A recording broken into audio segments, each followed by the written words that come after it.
নমস্কাৰ আৰু এই মুহূৰ্তত লৈ আহিছোঁ এক গুৰুত্বপূৰ্ণ খবৰ। বিমল বৰাক তদন্তৰ আওতালৈ অনাৰ দাবীত ৰাজগড়ত CPR ৩৬ ঘণ্টীয়া অনশন। SI কেলেংকাৰীৰ CID তদন্ত এটা ঠাইত থমকি ৰোৱাৰ সময়তে আজি এই কেলেংকাৰীক লৈ পুনৰ প্ৰতিবাদত নামিল CPR দল। দলৰ কেন্দ্ৰীয় সমিতিৰ সদস্য বলীন্দ্ৰ শইকীয়া আৰু ডিব্ৰুগড় জিলা সমিতিৰ সম্পাদক বিতুপন বকলিয়ালে SI কেলেংকাৰীৰ CIDৰ তদন্ত ভেকু ভাওনা বন্ধ কৰক, SI কেলেংকাৰীৰ ন্যায়িক তদন্ত কৰক। বিধায়ক বিমল বৰাক তদন্তৰ আওতালৈ অনাৰ দাবীত আজি পুৱা ৬ বজাৰ পৰা দলৰ ৰাজগড়স্থিত কাৰ্যালয়ৰ সন্মুখত ৩৬ ঘণ্টীয়া অনশন কাৰ্যসূচীৰ আৰম্ভণি কৰিছে। এক প্ৰেছ বিবৃতিত দলে ৰাজ্যৰ ইতিহাসৰ সৰ্ববৃহৎ কেলেংকাৰীটোৰ CIDৰ তদন্তই শাসকীয় দলটোক ৰক্ষণাবেক্ষণ দিয়াৰ চেষ্টা কৰা দেখা গৈছে বুলি পুলিচ বিভাগৰ আণ্ডাৰত থকা CIDয়ে কেতিয়াও এই তদন্ত নিৰপেক্ষভাৱে কৰিব নোৱাৰে। গতিকে তাৎক্ষণিকভাৱে আমি চৰকাৰক দাবী জনাওঁ যে CID তদন্ত তেওঁলোকে বন্ধ কৰি ন্যায়িক তদন্ত কৰিব লাগে গোটেই ঘটনাৰ।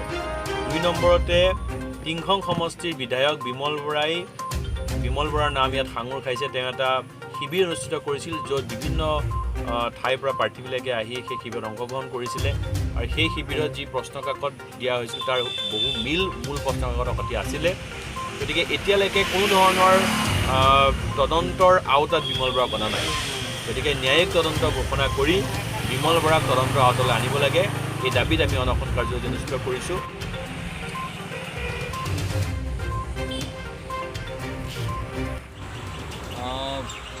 আপোনালোকে সকলোৱে জানে যে SI কেলেংকাৰীলৈ গোটেই ৰাজ্য উত্তাল হৈ আছে আৰু তাৰ CID তদন্ত চলি আছে। কিন্তু আমি এটা কথা লক্ষ্য কৰিছোঁ যে CID তদন্ত এটা জেগাত লৈ গৈছে আৰু যিসকল মানে আমাৰ ভাষাত মানে ৰৌ বৰালি বুলি কোৱা হয়, সেই ৰৌ বৰালিসকলৰ আশে তেওঁলোকে যাব পৰা নাই। আচৰিত কথা যে এজন SPৰ হাতত ৪০ লাখ টকা জমা দিছিলে, তেওঁ ক'ত ৪০ লাখ টকা উলিয়াইছে যিটো তেওঁলোকে এতিয়ালৈকে অনুসন্ধান কৰি যাব পৰা নাই।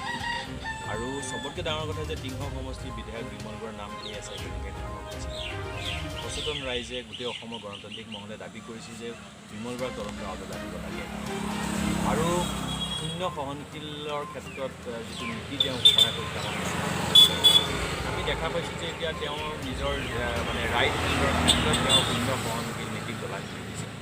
গতিকে আমি ইয়াৰ তীব্ৰ বিৰোধিতা কৰিছোঁ আৰু CID তদন্ত আচলতে যথেষ্ট নহয়, কাৰণ CID আৰক্ষী বিভাগৰ আণ্ডাৰত আছে। গতিকে স্বাভাৱিকভাৱেই যিটো বিভাগত দুৰ্নীতি হৈছে সেই বিভাগৰ তদন্তকাৰী সংস্থাই কি তদন্ত কৰিব সেইটো সন্দেহ।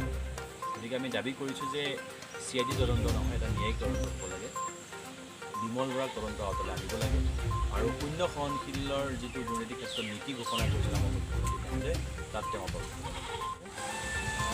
ৰাজ্যসভা যি SI কেলেংকাৰী আছিলে এতিয়া দেখা গৈছে যে তেওঁলোকে সম্পূৰ্ণ এটা ভেকু ভাওনা চলাই আছে আৰু তেওঁলোকে যিটো প্ৰতিশ্ৰুতি দিছিলে সম্পূৰ্ণ অহাৰ সহযোগিতা এতিয়া সময় আহি পৰিছে হাতে কামে কৰি দেখুৱাৰ। বিমল বৰাকো সম্পূৰ্ণ ইয়াত প্ৰমাণ পোৱা গৈছিলে, ইমান এটা সত্যভাৱে প্ৰমাণ পোৱাৰ পাছতো এতিয়ালৈকে তদন্তৰ আওতালৈ অনা নাই। ইয়াৰ পৰা পূৰা প্ৰমাণ পোৱা গৈছে যে বিমল বৰাক তেওঁলোকে পাকে প্ৰকাৰে সেই কেলেংকাৰীটো উঠাব বিচাৰে। সেয়েহে আমি আহ্বান জনাইছোঁ তেওঁলোকে সদায় দেখাই যি তদন্ত চলি আছে বিমল বৰাক ইয়াৰ আওতালৈ আনিব লাগে। তাত আমি ৰাইজে যিটো প্ৰশ্ন কৰি আছে তেওঁ জড়িত হয়নে নহয়